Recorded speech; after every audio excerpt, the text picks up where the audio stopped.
আসসালামু আলাইকুম। গতকালকে এসএসসির রেজাল্ট দিয়েছে। তো রেজাল্ট পাবলিশড হওয়ার পরে অনেকে খুব ভালো রেজাল্ট করেছেন এবং অনেকে রেজাল্ট খারাপ করেছেন। আপনার জীবনে একটা পরীক্ষায় ফেল মানে কি আপনার জীবন ফেল? আপনি সারা জীবনের জন্য ফেইলার? কি মনে হয় আপনার? না, কখনোই না। আপনি এসএসসি পরীক্ষা ফেল করেছেন অথবা এইচএসসি পরীক্ষা ফেল করেছেন বলেই কি আপনার জীবনের সব স্বপ্ন শেষ হয়ে গেছে, সব ইচ্ছা অনিচ্ছা হয়ে গেছে, সব কিছু শেষ হয়ে গেছে? এমনটা না। আপনাদের জন্য 12 ফেল একটা মুভি আছে। যারা এইচএসসি পরীক্ষায় অথবা এসএসসি পরীক্ষায় ফেল করেছেন, এক সাবজেক্টে খারাপ করেছেন, কোনো কারণে আপনি ভালো স্টুডেন্ট, কোনো কারণে আপনি খারাপ করেছেন, আপনি 12 ফেল মুভিটা দেখবেন। আপনি এত পরিমাণে ইন্সপায়ার হবেন, এত পরিমাণে উৎসাহ অনুপ্রেরণা পাবেন, সেটা কখনো কল্পনা করতে পারবেন না। এটা কখনো ভাবা যাবে না যে আপনি একটি পরীক্ষায় ফেল করেছেন মানে আপনার জীবন শেষ হয়ে গেছে, আপনি আপনার লাইফ শেষ, বরবাদ হয়ে গেছে। না, এমনটা ভাবার কোনো অবকাশ নাই।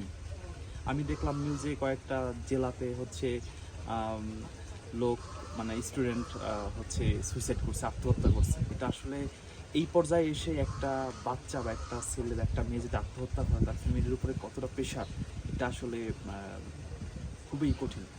আমাদের গার্ডিয়ান যারা আছে তাদেরকে বুঝতে হবে, তাদের বাচ্চা যদি কোনো কারণে খারাপ করে থাকে, কেউ তো আর ইচ্ছা করে খারাপ করে না, কোনো কারণে যদি রেজাল্ট খারাপ হয়ে থাকে, সেক্ষেত্রে তাদেরকে উৎসাহ দিতে হবে, ইন্সপায়ার করতে হবে যে না, তুমি সামনে আরও ভালো কিছু করবা, আরও ভালো পারবা। তো তার জন্য আমাদের বুঝাইতে হবে এবং বলতে হবে যে তোমরা সামনের দিকে এগিয়ে যাও, ভালো কিছু করো।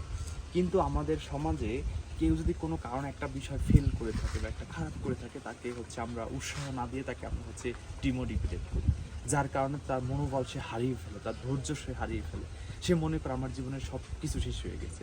জীবনে যারা স্মরণীয় বর্ণীয় হয়ে আছেন, যারা জীবনে অনেক বড় কিছু করেছেন, তাদের লাইফস্টাইল স্মরণ করেন, ফলো করেন, দেখবেন তাদের শিক্ষাগত যোগ্যতা বা তারা কীভাবে, কোথা থেকে কীভাবে গেছে।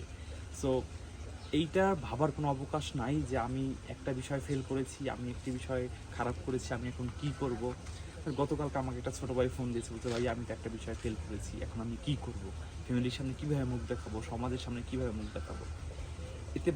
এতে লজ্জা পাওয়ার বা এখানে হীনমন্যতা হওয়ার বা ছোট ভাবার কোনো অবকাশ নাই। ফেল যে কোনো কারণে হতেই পারে। দেখলাম বাংলাদেশের 100 কতটা প্রতিষ্ঠানের কোনো শিক্ষার্থী পাশ করে নাই, এখন তারা কি বেঁচে আছে? না, বেঁচে থাকতে হবে।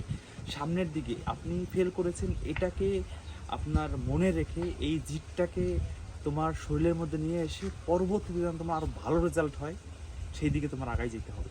আর তুমি যদি মনে করো না আমি ফেল করেছি, আমার জীবনে সব শেষ হয়ে গেছে, আমার সব ধ্বংস হয়ে গেছে, না, তুমি এখন, কালকে, পরশু, 3 দিন পর, 10 দিন পর নিজেকে রিকভার করার চেষ্টা করো। তুমি একজন ম্যাচিওর একটা ছেলে অথবা একটা মেয়ে, তুমি চেষ্টা করো এবং নিজেকে আবার সুন্দরভাবে প্রস্তুতি নাও এবং এমনভাবে তুমি নিজেকে তাক লাগাই দাও যেন সবাই তোমার দিকে তাকাই থাকে এবং দেখে যে না, তোমার ব্যর্থতার পরে তোমার সফলতাটা কতটা স্ট্রং।